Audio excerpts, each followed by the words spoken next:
So I wanted to just make a very little quick video about what you probably noticed today about subscriber counts that have suddenly become unhidden.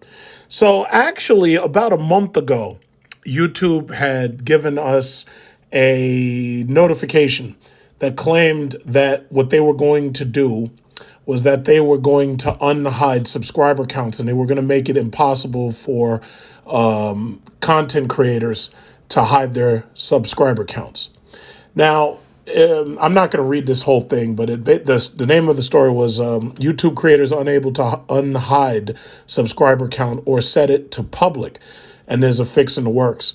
Almost a month ago, the YouTube team shared several updates regarding comments and identity abuse-related spam. One such update was to protect creators against impersonation.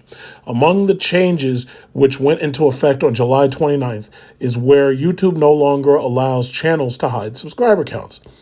However, this brought a problem for creators who had already hidden their channel subscriber count.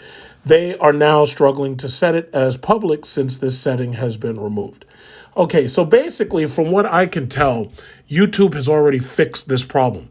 When I started making Manosphere videos, I hid my subscriber count because I noticed a lot of other Manosphere people were hiding their subscriber counts. Basically, I believe the reason for this is because most of them could barely get 10,000 or maybe even 20,000 subs. They certainly couldn't get 30,000. As far as I could tell, the Manosphere on YouTube pretty much has less than 50,000 subscribers who are participating in Manosphere content. Now, I could be wrong. That number could be 100,000, but it was only very few content creators have managed to crack the 1 million subscriber count barrier doing Manosphere style content. The only one who I can actually think of was Kevin Samuels. As far as I know, channels like Cynthia G and I think that was about it. But other than that, as far as I can know, most of even the most popular channels couldn't crack 1 million. Tommy Sotomayor, for example, he came on and then he got kicked off and then he came back. He got kicked off again. He could never seem to hold a channel. So it was like, no matter when you'd see him, he always had like very few subs. Now, me personally, doing the content that I do, which is basically random content, I hit my subscriber count because I noticed YouTube said that they were doing like a experiment, and they were saying that some people were more likely to subscribe to a channel if they didn't know how many people subscribed to it. And I think they said something about it was like a distraction or something like that. But the thing about it is, even while my subscriber count was hidden, I still grew beyond 75,000 subs. And I updated my Social Blade to reflect the fact that I had passed 75,000. I could go back to my Social Blade now, and I'm pretty sure it'll probably have updated to say that I've passed 76,000. I really appreciate my subscribers.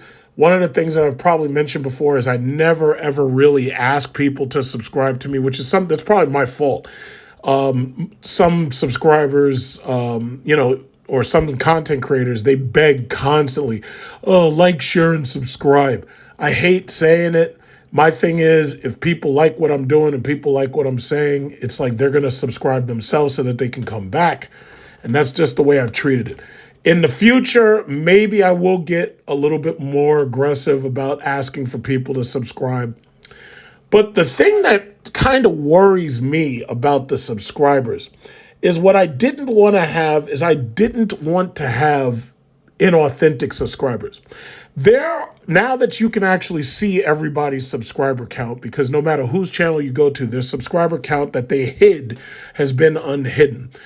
Now that you can see their subscriber count, the logical question that you should ask yourself is, well, if you have 100,000 or you got 300,000 subscribers, why is it that per video you can barely get 50,000 views?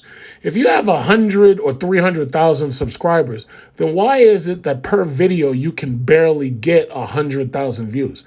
There are people who I've seen on their channels, they have 800,000 subscribers. Some of them have 900,000 or close to 900,000. Yet when they make a video, they're lucky to see even 100,000 views, I should say views. Because the reality is the subscriber number doesn't really matter. It's the view count that matters. What I never wanted to have was I never wanted to have inauthentic subscribers. And when I say inauthentic, I get these emails all the time from these people who claim that they can build your subscriber count. And what it really is it's bot farms. What they have is they have computers or cell phones that click your videos, subscribe to your channel, and you have to pay for that. I was never, ever, ever going to pay for subscribers. Some of these dudes have channels where they've literally paid for subscribers. And because they've paid for subscribers, they have very poor ratings on, say, Social Blade, because they have so many subscribers, but they get very few views per video. So that means that they're not getting the clicks and they're not getting the views that YouTube is counting towards their ad revenue. Believe it or not, there are some people who have over 1 million subscribers, but they don't get much money because perhaps their views are not monetized, or perhaps their videos are not getting clicks or whatever, or they're doing a topic that doesn't pay very much. Now, I've always done electronics, automobiles, and whatnot. And one thing I've realized is with this YouTube algorithm bullshit that they've had going since COVID, when I do videos about SRT products, I notice that I get a lot of views for those videos. And that's because, like, when you're talking about SRT vehicles, the interest is very, very, very high. What I've noticed is when I'm doing videos where I'm trying to give out advice about how to get good credit or how to purchase property, real estate, I notice those videos really don't get many views. Now, that doesn't deter me from making those videos. What it does do is it disincentivizes me deciding to make videos about important topics. You see, there's some channels where the channel is clickbait, and that's another thing I don't do. I don't beg for subscribers, and I don't clickbait. If I'm too lazy to learn how to use Photoshop. Whatever I put in the thumbnail, you can bet is going to be in the video.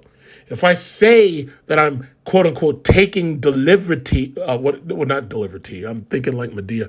If I say I'm taking delivery of a new car, I'm not going to the dealership looking at a new car and then leaving the dealership without it. I don't clickbait people. If I say I'm taking delivery of a brand new car, like for example, when I pick up my brand new electric Cadillac Lyriq all-wheel drive, when I go to the dealer, I will sign the papers and drive the car out of the dealership, and it's my car now. What I don't do is take delivery, go to the dealership, look at the car, and then leave without it, because that's called clickbait. That's bullshit. All I did was window shop. That's what that's called. It's called window shopping. This taking delivery nonsense bullshit has gone too far. And see, let me tell you something. I knew. So a lot of you have probably been watching a lot of these channels specifically that focus on SRT vehicles. Mercedes-Benz vehicles, for the most part, are boring. BMW vehicles, for the most part, are boring. Audi vehicles are really boring. Who else? Kia and Hyundai vehicles, strangely enough, they get a lot of views because, again, those are economy cars. So you actually get a lot of views, and you get them from different parts of the world if you're lucky. But one thing I've noticed is Ford vehicles, SRT vehicles specifically, and some of the GM vehicles get a decent amount of views. But what I realized with most of these YouTubers who ran out and bought a Dodge Charger or a Dodge Challenger or bought a Hellcat or bought a Trackhawk or they bought a Ram truck, what I've noticed about their if you look at their channels, it's very easy to see the logistics. But what you'll notice is their content is for the most part drying up. Dodge Chrysler has basically given up on SRT products. Back in the day, SRT, they had Chrysler SRT, they had Jeep SRT, they had Dodge SRT. Now, SRT is only for Dodge. So for those dudes out there who went out and bought one of these cars thinking that they're going to start a whole YouTube channel showing how they're modding up the car. And then after they finish modding it, they're going to flip the car and buy something even bigger and better. Usually what ends up happening is they try to trade up to something that's exotic. Like they try to trade up to say, I don't know, like a Ferrari or a McLaren or a Lamborghini. I think a Lamborghini Aventador is pretty much at the top of the list of stuff that they're going to try to trade up to. The Lamborghini Urus is a bit cheaper than because a Urus is about 250 to 300,000. Meanwhile, Aventador is about 500,000 to 700,000. And what I've noticed is the price of everything has gone up so astronomically over the last 4 years that all of these new supercars, you're talking $1 million, you're talking $2 million, you're talking $3 million for like a Bugatti or something. These YouTubers ain't making that kind of money. Now, you'd assume that if their subscriber count says that they have 800,000 or 1 million subs, you'd assume that they made that kind of money. But the reality is they don't make that kind of money. So they can't keep up with the trend. They just can't keep up with it. SRT products, Hellcats, Demons, Trackhawks, that was kind of the last thing that you're going to see where it's exciting enough to keep the views coming and you could keep people coming to your channel to see more. But now that Dodge has given up on that, all of those channels have floundered. I've pointed this out numerous times. Trackhawks, dead. The Dodge, what is it called? The Durango Hellcat, for the most part, those videos are dead. The Hellcat videos have died down. I personally think the Challenger and the Charger Hellcat, I personally think those things are played out. It gets even more played out when you go down to the Scat Packs. Those things are really played out. And Dodge doesn't even put the words SRT on those fucking cars no more. They just put a fucking Bumblebee with some wheels on it and shit. And I'm like, they really diluted this product. They had a perfect lineup of shit and they just diluted it. I'm getting way off the point, so I'm going to come back to the point. My point is, everybody's subscriber counts are now visible. Everybody who you wondered about and you wondered how many subs they had, now you can see them. I am steadily growing. My goal at this point is just 100,000. After 100,000, I'm still going to make YouTube videos, but at a certain point, I'm really not, after 100,000, I'm really not going to care how much content I put out, but I'm still going to make videos. There are some people who have grinded a lot harder than me, and they made YouTube their job, and they did YouTube videos every single day without fail, even if they had barely anything to talk about, or if they were just doing speculation, or if they were just clickbaiting. But I don't have the time nor the energy to do that. And for me, YouTube is a tax write-off. When you're a YouTuber, if you use a CPA, and one thing you should never do is you should never do your own taxes. Pay a CPA to do your taxes. If you're a YouTuber and you have monetized channel, what you need to do is you have to a CPA will take your YouTube money. He will file the Google AdSense 1099 for your YouTube money, and it allows you to write off everything. When I go on these business trips, when I say I'm going to Maldives or I'm going to Bora Bora, I can write off those tickets. I can write off rental cars. I can write off car repairs. I can write off the new car parts. I can write off so many different things. If you're wearing the same clothes and you have a badge put on those clothes as an identifier, that becomes a uniform. You can write that off. And YouTubing makes you, quote unquote, a journalist. So I use YouTube mostly for tax discounts. A CPA can help you get that done. That's not something you want to do yourself because a CPA knows the law better than you know. I've been using a CPA for the last 20 years, and I've been doing very well for my tax write-offs and using my credit card in order to keep track of all my purchases, getting those reward points, getting those beautiful, thick, juicy tax returns, and so forth and so on. So all I'm saying is that especially if you're a YouTuber, yeah, your sub counts are visible, but that shouldn't deter you from building up your channel. What I'm saying is you have to make YouTube work for you. Make YouTube benefit you. Make sure that you have a CPA and you have a CPA giving you those 1099 discounts so that, you can build up your YouTube channel, you can build up your YouTube money. The last thing I'll say is my YouTube money, instead of taking it and wasting it on car mods and wasting it on bullshit, I have taken my YouTube money constantly, every single month, and reinvested it in stock, which is why I was able to build multiple stock portfolios. Sometimes I save the money or sometimes I use it, but very rarely do I actually use it. When I get this next check for $2,500 because we get paid every 21st. As far as I know, everybody gets paid on the 21st of every single month. I've been getting over $2,000 consistently because I have so many videos at this point that I have enough royalties to constantly continue to pay me. But what I do is I take that money, I buy dividend-paying stock with it, and for the most part, that's kind of like putting your money in a high-interest savings account.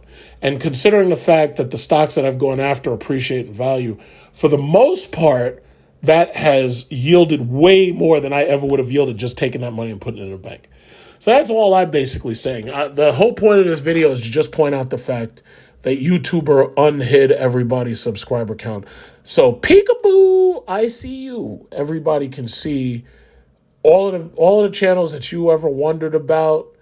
All of the channels like where you're wondering, well, how many people actually follow what this person is saying? Because and that's the thing, and that's the last thing I'm going to say. I don't like the inauthentic. Oh shit! You know what it is? I don't know why. I don't like the inauthenticity or inauthentic nature that YouTube has become. This whole bullshit about hiding subscribers or hiding the dislikes on a video, it's inauthentic. And the only reason why they unhid the subscriber count is because there were so many people complaining about people who were fraudulently pretending to be that person. And when you went to check their page, you couldn't tell who's the real person, who's not the real person, because you didn't know who had, the real number of subscribers. So if YouTube wasn't doing these things to be cloak and dagger, then nobody'd be complaining about it. I don't see any reason why you need to hide the dislikes. Because, listen, if somebody makes a video that sucks, then they should be able to see that it sucks because everybody comes to it and dislikes it. Now, if the video's good, a lot more people are going to like it than dislike it. But this whole thing about it's just disgusting. It's like every time you have these pathetic, oh, I'm so offended, Karens, and you have these soft-ass, snowflake, weak-ass individuals. It's like there's always somebody to placate to their bullshit. It's like, when do we get to the point as a society where we stop allowing the inmates to run the asylum? My thing is, it's like, God forbid, like it was me one-on-one with somebody and they run that shit on me, I'd probably slap them in the mouth. And like, you could, not only you're offended, but now you can't feel the right side of your fucking face. But the thing about it is these corporations are so desperate to placate to these people that they just fold. It's really disgusting. And I think it creates weak individuals. And we don't get better as a society by allowing weak people to grow. No, that's not how society grows. Weak people either become stronger or they get phased out. That's how it's supposed to work. So, that's just it. And I know these corporations are never going to agree with me. However, what I can say is unhiding the subscriber count is more of a movement in the right direction. Hopefully something else forces them to unhide the dislike button. Because to tell you the truth, if I make content that sucks, I'd really like to know. It's like, it's not going to stop me from making the content. I'm going to keep on making content for the people who push the like button. But this inauthentic shit so annoying. It's fake. It's annoying, and it's like, you know what it is. It's like if you're a retarded kid in a class and everything you do, the teacher just puts a rubber stamp on it and says, "Yeah, 100%, good job, fucking gold star. You're the star student for the week." It's like that doesn't encourage me because there's no challenge. It's like if I play a game, like if I'm playing, I don't know, Counter-Strike or chess or something. If I get killed or if I get checkmated or something, what that's going to make me do is it's going to make me play better next time. Otherwise, I'm going to end up getting my ass whipped. But these people, what bothers me about this society, it's like they're trying to eliminate competition. All of these other countries in the world are in competition with us, and they're competitive. They're turning out competitive citizens. We're turning out soft ass people who at the very bit of trouble they fold. It's disgusting.